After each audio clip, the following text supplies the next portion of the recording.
ساری مائیں school master بنی ہوئی ہیں، بٹھوک کے جاؤ، ڈنڈے ماری جاؤ بس. ایسی بے وقوف ہیں کہ جتنی محنت یہ کھانے پر کرتے، اپنے کپڑے کو سجانے پر کرتے، اس کا 100واں حصہ بچوں پہ کریں، ان کے بچے جنید بغدادی بن جائیں. ایک اسکول کے حوالے کیا 3 سال کی عمر، پھر ٹیوٹر کے آتے، ٹیوٹر کے حوالے، اکیڈمیوں کے حوالے، وہ پتر ان کے روبوٹ ان کدی یہیں بھجے جاندے، ان کدی یہیں بھجے جاندے، ان کدی یہیں بھجے جاندے. اے آیا کہ بی آیا؟ اے بی سنو آ برباد کیتا ہے. آہا. اور سنو، چلو یہ تو گھر کی بات ہے نا. ایک دفعہ حسن حسین کی کشتی کرواتے تھے، آؤ بھائی کشتی کرو بھائی.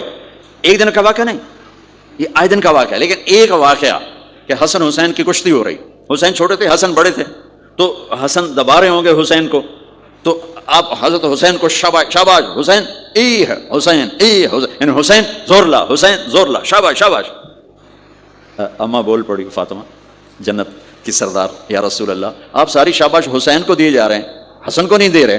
ہم نے کہا فاطمہ یہ جبریل میرے پاس کھڑا ہوا ہے، یہ بھی حسین کو شاباش دے رہا ہے، تو اس کے پیچھے میں بھی حسین کو شاباش دے رہا. اس سے اور عجیب سنو، آپ فرض نماز پڑھا رہے ہیں، فرض نماز نفل نہیں، گھر میں نہیں، مسجد میں، اور آپ سجدے میں گئے اور حسن نے چھلانگ لگائی اور کمر پہ جا کے بیٹھ گئے، اور اینجو بندہ کرسی تو ٹھوک کے بیٹھ جاتا. میرے نبی نے سجدہ لمبا کر دیا، اتنا لمبا کیا کہ ان سجدے میں پڑے لوگ سوچنے لگے کہ کہیں اللہ کے نبی فوت تو نہیں ہو گئے. تو جو سامنے والی صف تھی انہوں نے یوں کر کے دیکھا، چکر پچھڑوں کو تو نظر نہیں آنا، انہوں نے اینج کر کے دیکھا تو دیکھا تو حسن سجدے اوپر چڑھے ہوئے. تو ایک صحابی جو قریب تھے انہوں نے ایسے ہاتھ آگے بڑھایا اتارنے کے لیے، تو میرے نبی نے بغلوں سے دیکھا کہ ایک ہاتھ آگے آ رہا ہے، تو آپ نے سجدے میں یوں کیا، میرے بچے کو کچھ نہ کہو، جب تک حسن نہیں اترے آپ سجدے میں پڑے رہے. اور ایک اور تماشا ہوتا تھا، چونکہ آپ نماز لمبی پڑھاتے تھے، لمبی ہوتی تھی نماز، تو آپ ذرا پاؤں کا فاصلہ ہے، تو حسن ادھر بیٹھتے، حسین ادھر بیٹھتے. نماز میں میرے رب کی قسم سنا رہا ہوں، اب یہ دونوں کی آپس میں نا وہ شروع ہو جاتی، وہ ادھر وہ ادھر. پہلے حسن پار کرتے تو حسین ادھر آ جاتے، پھر حسین ادھر جاتے تو حسن یوں آ جاتے. پورے قیام میں یہ دونوں بھائی یوں کرتے رہتے تھے، یوں، وہ ادھر وہ ادھر، وہ ادھر وہ ادھر. سبحان اللہ، نماز ہو رہی. اس سے عجیب سنو، آپ نے اپنی بیٹی حضرت زینب، آپ کی بڑی بیٹی زینب، ان کی بیٹی امامہ کو ظہر یا عصر کی نماز پڑھا رہے ہیں. کہاں بٹھایا ہوا ہے؟ میں پہلے بیان کرتا ہوں، یہاں بٹھایا ہوا ہے علی یدہ، لیکن میں نے اب چند دن پہلے حدیث پڑھی، یہاں نہیں بٹھایا، یہاں نہیں بٹھایا، یہاں بٹھایا ہوا تھا، یہاں کندھے پر بٹھایا ہوا تھا، یہاں علی عاتقہ، اس کو عاتق کہتے ہیں. نماز پڑھا رہے تھے. جب آپ رکوع میں جانے لگے تو یہاں سے پکڑا اور آرام سے اس کو ساتھ بٹھایا، پھر رکوع کیا، قومہ کیا، سجدہ کیا. سجدے سے جب اٹھے تو پھر امامہ کو اٹھا کر کندھے پہ بٹھا کے پھر نماز شروع کر دی. 4 رکعتاں میرے نبی انج پڑھائیاں کہ نواسی یہاں بیٹھی ہوئی ہے، صرف زندگی سکھانے کے لیے، صرف زندگی سکھانے کے لیے. بچوں کو پیار اتنا دو کہ وہ آپ پہ قربان ہوں. ڈنڈا، سوٹا، تھپڑ، بدتمیزی، ڈانٹ ڈپٹ، یہ دوریاں پیدا کر دیتے. بہت چھوٹی عمر میں نے سگریٹ پینے شروع کر دیے، کچھ 7-8 سال کی عمر میں نے سگریٹ پینے شروع کر دی. گاؤں میں تھے تو کوئی ماحول تو تھا نہیں، تو گھر والوں کو پتہ چل گیا. تو اب مجھے سگریٹ سے روکنے کے لیے سمجھایا جا رہا ہے. جی کیسے سمجھایا جا رہا ہے؟ میری ماں نے میرا منہ کھولا ہے کر کے، تو میرے ماسی نے چمٹا نپے تے وچ انگارا ہے تو این کر ٹھوکاں تیرے منہ وچ، ٹھوکاں تیرے منہ وچ. یہ مجھے سگریٹ سے روکا جا رہا ہے. جی مجھے منظر نہیں بھولتا، میری ماں نے دونوں ہاتھوں سے میرے جبڑے یوں کھینچے اور میری ماسی نے انگارا چمٹے میں ڈال کر، پاما تیرے منہ وچ، پاما تیرے منہ وچ، پینے کا سگریٹ؟ او میں نہیں پیندا، او میں نہیں پیندا. ٹھیک، باہر نکل کر میں نے پہلا کام سگریٹ سلگایا. اور میرے چھوٹے بھائی نے دیکھ لیا میری مصیبت عربیاں. وہ مجھ سے بھی 2 سال چھوٹا، 5 سال تھا، میں 7 سال اور 5 سال. میں کہتا میری شکایت لاوے گا، میں کہا تلی میں نے سگریٹ اس کے منہ میں لگایا، تو بھی پی، میں بھی پینا، تاکہ میری شکایت نہ لگائے. تو آج کے ماں باپ بڑے جاہل ہیں، ہم بڑے ایجوکیٹڈ ہیں، میں کہتا ہوں انتہائی جاہل ہیں، جنہیں بچے کو لے کے چلنا نہیں آتا، جنہیں رشتوں کی قدر نہیں.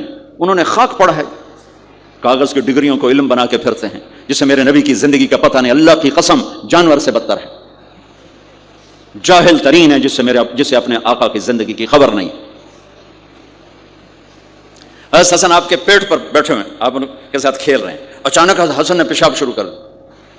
مجھے یاد نہیں، میرے بچے بچیاں ماشاءاللہ، میں نے ان کو اٹھایا ہوا تھا اور مجھے پیشاب محسوس ہوا تو میں نے اسے بیٹھے رہنے دیا ہو. مجھے یاد، میں اسی وقت پیچھے یا منجیتے سٹیا یا ہیٹھاں سٹیا پیشاب اتنے کرتا الو جائے نہیں. ٹھیک، میرے نبی پاک صلی اللہ علیہ وسلم کے نواسے حسن آپ کے پیٹ پر بیٹھے تھے، پیٹ ننگا تھا، تو آپ ان کے ساتھ کھیل رہے تھے تو انہیں پیشاب شروع کر دیا.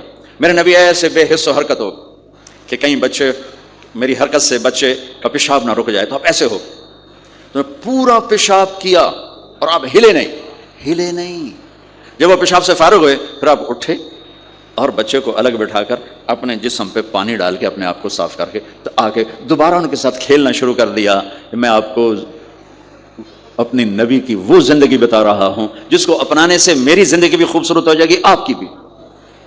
ہم فخر سے کہتے ہیں ہمارے نبی نے چاند کے 2 ٹکڑے کر دیے، معراج پہ آسمان چیر کے چلے گئے. یہ بہت بڑے معجزات ہیں، لیکن میرے نبی کا سب سے بڑا معجزہ ہے کہ ہمیں ایک خوبصورت زندگی سکھا کر گئے.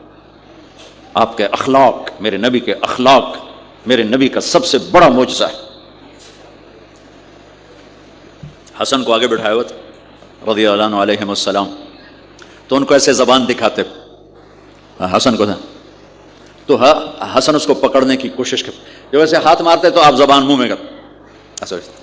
اچھا وہ ہنس پڑتے، بچہ ہنس پڑتے، تو پھر اس کے بعد آپ یوں کرتے، تو پھر حسن آگے ہاتھ مارتے، پھر آپ زبان منہ میں کر لیتے، پھر وہ یہ کرتے ہنستے، پھر آپ چپ ہو جاتے. کتنی دیر آپ حسن کے ساتھ یہ کھیل کھیلتے.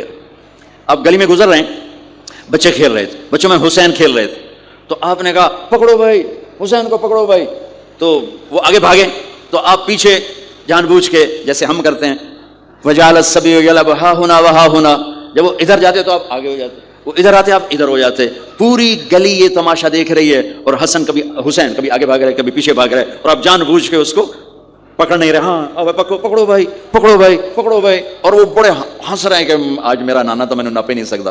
تو یہ تھوڑی دیر جب کھیل چلتا رہا پھر آپ نے ان کو کہا یہ پکڑ لیا اور اٹھایا اور ہونٹ چومے اور ماتھا چوما، کہا حسین مجھ سے ہے میں حسین سے، حسین مجھ سے ہے میں حسین سے. میرے بھائی بہنوں عزیزو، اسلام ہی تو خوبصورت زندگی سکھاتا ہے، وہی ہم نے بھلا دیا. کپڑے کیسے ہوں، ٹائی کیسی ہو، کوٹ کیسا ہو، گاڑی کیسی ہو، کھانا کیسا ہو، لباس کیسا ہو، سواری کیسی ہو، گھر کیسا ہو، ڈرائنگ روم کیسا ہو، میچنگ کیسے ہو، بولا اس کو زندگی تھوڑا ہی کہتے ہیں. تو آپ سب سے کہتا ہوں کہ اپنے نبی کی زندگی اور سیرت کو پڑھیں، اس کو سیکھیں. یہ تبلیغ کا کام ایک عملی محنت ہے سیکھنے. ان بچوں پر محنت کر رہے ہیں کہ اللہ کرے یہ پروان چڑھے تو ان کے اندر اللہ اس کے رسول کا پیار ہو، تو پھر یہ خود ہی چلنا شروع کریں گے. یہ میں نے سیرت کی چند جھلکیاں، چونکہ آپ پوری فیملیز بیٹھی ہوئی ہیں اور فیملیز کے رشتوں میں ماں کا رشتہ، باپ کا رشتہ، بیوی کا رشتہ، خاوند کا رشتہ، اولاد کا رشتہ، یہ چند بڑے رشتے ہیں. اسی کو میں نے آپ کے سامنے پیش کر دیا ہے کہ اس کو سیکھنا پڑتا ہے، اس کے لیے اپنے ذات سے لڑنا پڑتا ہے، تب جا کر زندگی میں حسن اور کمال پیدا ہوتا ہے. میری بات یاد رکھیے گا، کبھی زندگی کو خوبصورتی چیزوں سے نہیں ملتی، زندگی کی خوبصورتی میرے نبی والے پیارے اخلاق کے ساتھ. جس کو یہ مل گئے اس کے گھر میں 14ویں کا چاند ہر وقت چمکے گا اور نصف النہار کا سورج ہر وقت چمکے گا. جس کے اخلاق بگڑ گئے ان کی دن بھی رات بن جائیں گے اور رات بھی رات بن جائے گی. اللہ اس نسل کو آپ کی آنکھوں اور ہماری آنکھوں کی ٹھنڈک بنائے اور ایسے